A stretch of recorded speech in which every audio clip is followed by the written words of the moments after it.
It's all that you dreamed it'd be.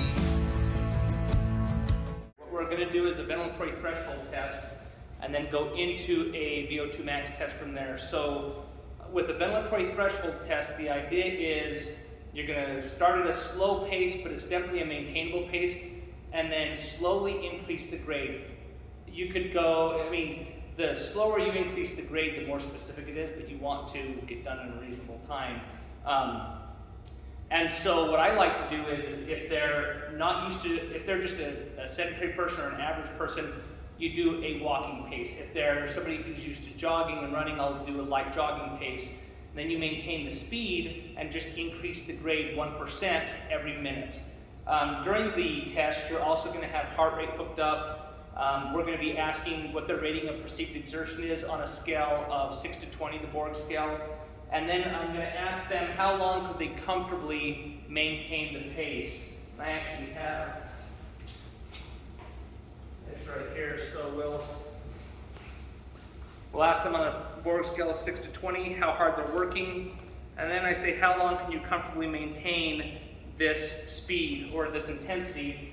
And on the metabolic or on the treadmill, they have these same numbers, so they can just point to them, and I don't have to stick this thing right in front of them. All right, so we're hooked up. That thing's going. All right, so let's have you pick a. Are you a jogger? A little bit. So do if you want to do a very light jog, like where it's just comfortable going from that walking speed to jog. Let's try starting out with that. So how long can you maintain this pace? Over 60 minutes? Okay. So we're going to go with this one. Okay. Put it at 1% rate. Put it negative. And right here, there. So I'm going to allow you, at the end of each minute, I'm going to say go ahead and bump it up, and you're just going to go 1% rate. Sound good? Okay. All right. Here we go. And we have good heart rate readings, even though it's showing it in duplicate here.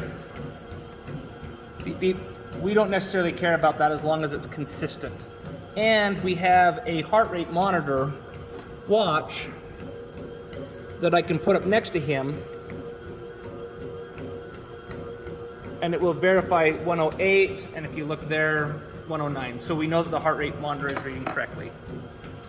And RER is 0.88. Now it's going down because it's a low enough pace that he can just start using fats and not require a lot more carbs.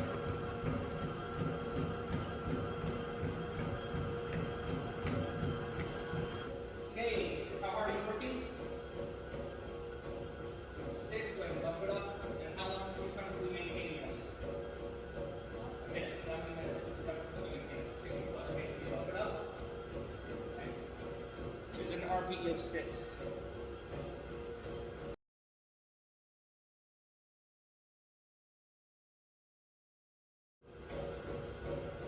All I've done here is I'm just writing down for myself at each stage what's the RPE and how many minutes could they maintain it. The reason why is this helps us identify ventilatory threshold later on.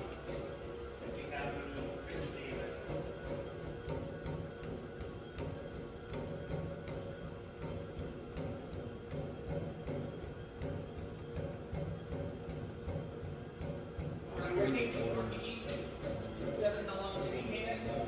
6 plus, okay, bump it up.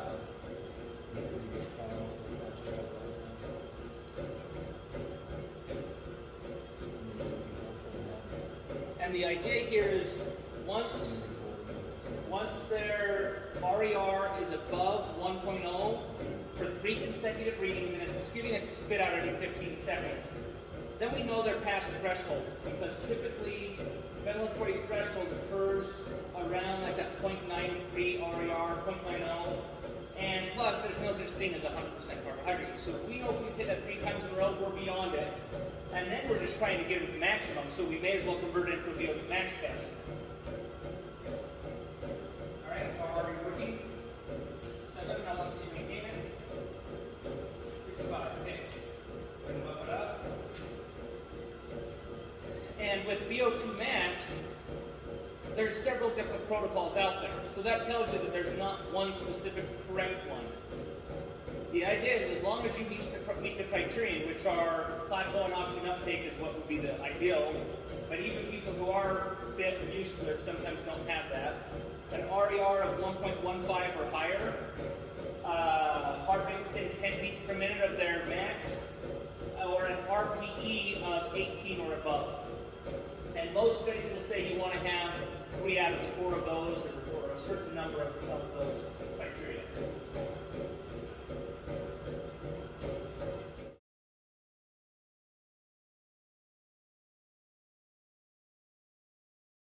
You're not going to pass it. So, BP, okay, how hard are you working? A, how long can you maintain it? 55, okay, bump it up.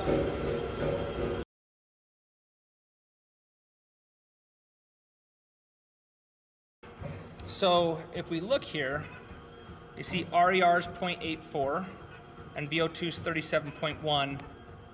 Assuming the metabolic cart's working right and everything's good, we're not at threshold because of RER. That's the first thing.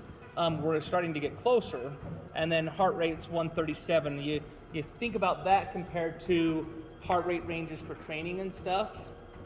You kind of go, where would we expect that his training range to be? We would probably expect threshold to be in that same area. Okay, how hard are you working? About a 9, and how long? 55 or 50, okay. Go ahead and bump it up.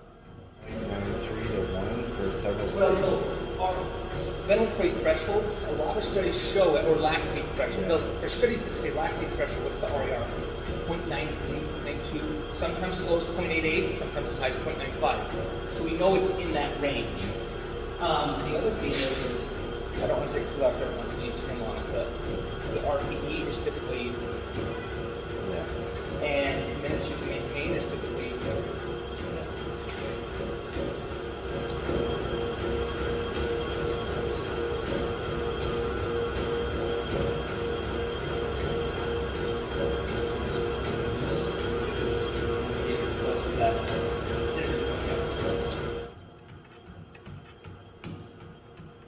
How hard are you working on the RPE scale?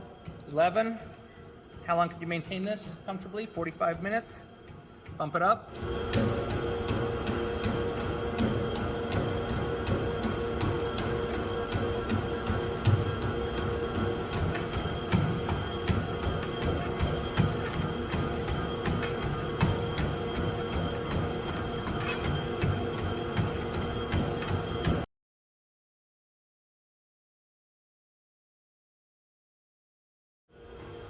Okay, what's your RPE? 13. How long can you maintain it?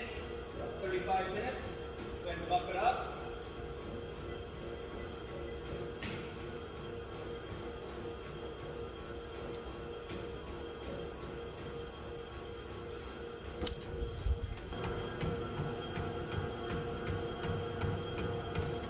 And those little double heart rate things don't matter, it's just as long as it's consistent, because again, we've verified that the heart rate is accurate.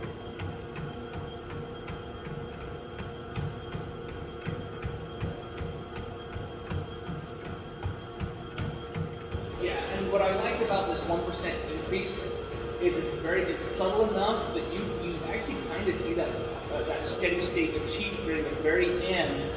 And so I've never had issues with this. And I've had people do this and then go out and do, like, that are marathon runners or distance runners, and the part that's their threshold, they're like, well, yeah, that, if I ran at threshold, that's just above what I could maintain. And that's what we're looking for.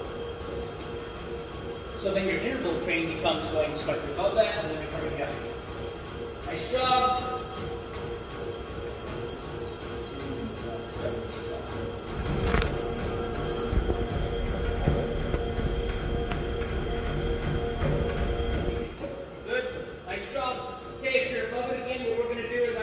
Pick the speed, and you put it to a comfortable place you want to kind of like try to push yourself at.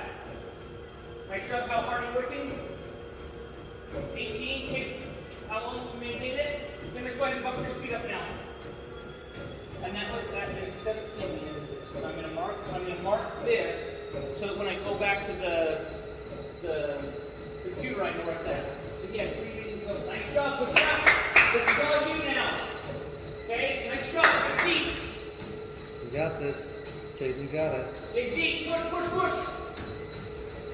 Okay, we're gonna keep going. We're gonna hold this for 30 seconds and then bump you up. Nice job. You're not gonna do great with your speed, okay? Nice job. Nice job. Way to push. Push it out. You need it. You know you're not there yet. You know you can go further. Nice job. Keep digging, keep digging. Nice job. Things are looking good here. And then you know the protocol. As soon as you can't go anymore, you straddle the belt and we'll stop everything else. But I want you to push it. As soon as you think you can't go anymore, give me 5 more seconds. Okay? You can always hold on to that side if you need to. Keep going. Keep going. What's your RPE right now? Stay up there. Okay, keep going, keep going, keep going. Keep going. Push it, push it, push it. Nice job. So then I'm going to see if I can have 5 more seconds from you. I know